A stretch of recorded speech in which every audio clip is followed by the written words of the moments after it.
we have discussed every other aspect of the book 777, we may now proceed to focus on the section of the book actually entitled 777.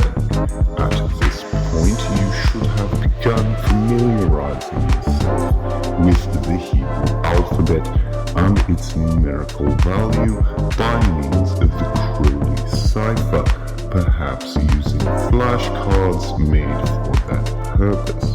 Hopefully also you have acquired at least one of the two aforementioned tarot decks, as this is the point at which we will incorporate these into our system of syncretism. As you may notice, 777 consists of many tables of correspondences that are all quite overwhelming at first glance. But much like any chart, it is actually quite simple to use using columns and rows. To discover the syncretic equivalence of any particular symbol you may encounter, first, locate the column containing the specific magical tradition and scan down to the row containing the specific symbol. Then, by reading across the rows into other columns, you can find the syncretic equivalents to that symbol from other traditions. This can help you to design custom rituals for specific needs by giving you the language to pack symbolism into your ritual by adding numbers, colors, and materials onto the ritual script and furniture. The first column we will familiarize ourselves with is column 1, the key scale.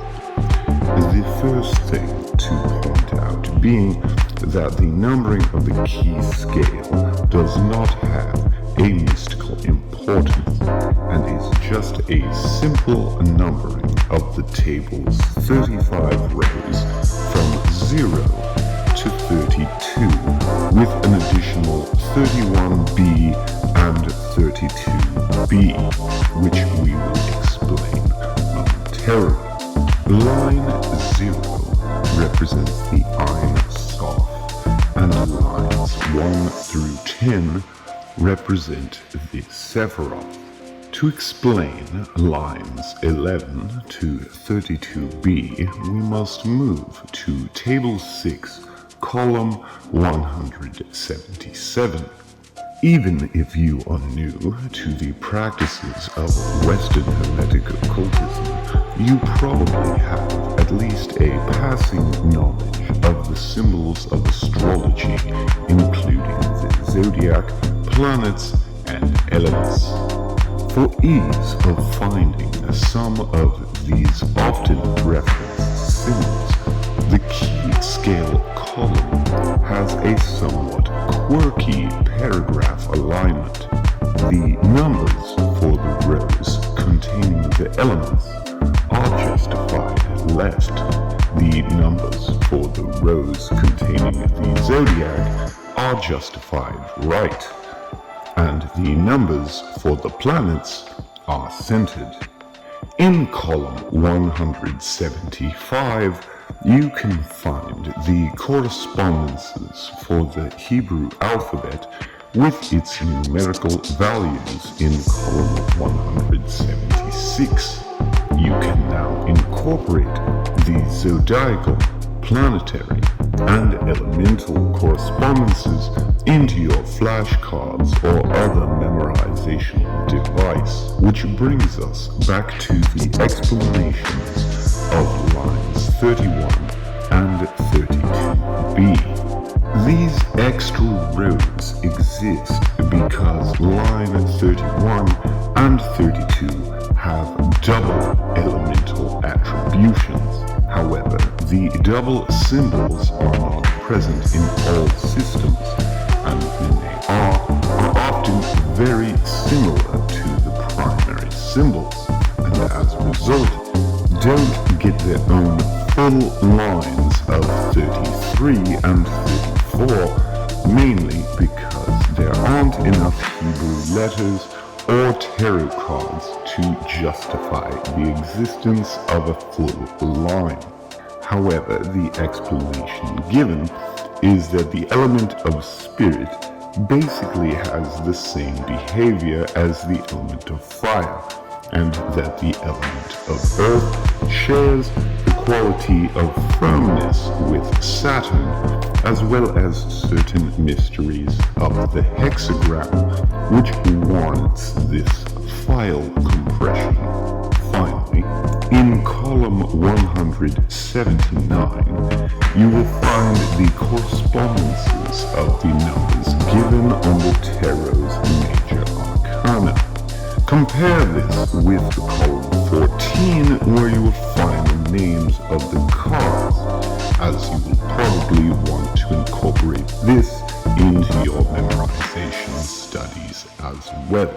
At this point, however, we must discuss the Crowley shuffle, as it is the cause of much confusion, often causing typographical errors by printers and therefore mistakes by practitioners. As part of Crowley's corrections to the system laid out by Golden Dawn, he flipped certain rows of the tables to correspond with various revelations he had had.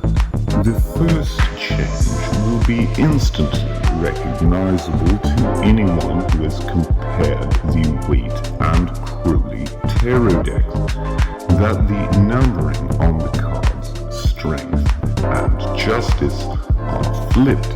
This change only relates to column 179, and you will see that table 6 reflects this. However, if you prefer the Waite deck, you may desire to flip the symbol in this one column. The second flip is based around a line in the Book of Law stating that Tzadi is not the star. In this flip, lines 15 and 28 are flipped. However, this is the part that is the most confusing, as some of the columns are more related to Tzadi being the primary symbol, while other columns are more centered on the star or the sign of Aquarius. In this area, you must use your best judgment when consulting these charts, as some versions of the tables appearing in various books or reprintings of books by Crowley or other fellows have had attempts made by editors to fix the tables, sometimes resulting in the entire row being carelessly flipped without much careful analysis. As it stands at our current level of study, your materials should look like this, depending on if you are a Golden Dawn style or an OTO style.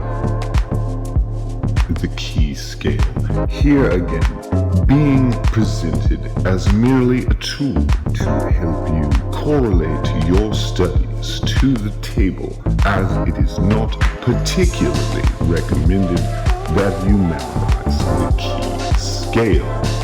Following the tables of correspondence in 777 are many footnotes to the various columns. It is recommended that you read these, especially in relation to any particular symbols or traditions that you have a particular interest in, as some of these footnotes contain additional symbols that may be attributed to those rows.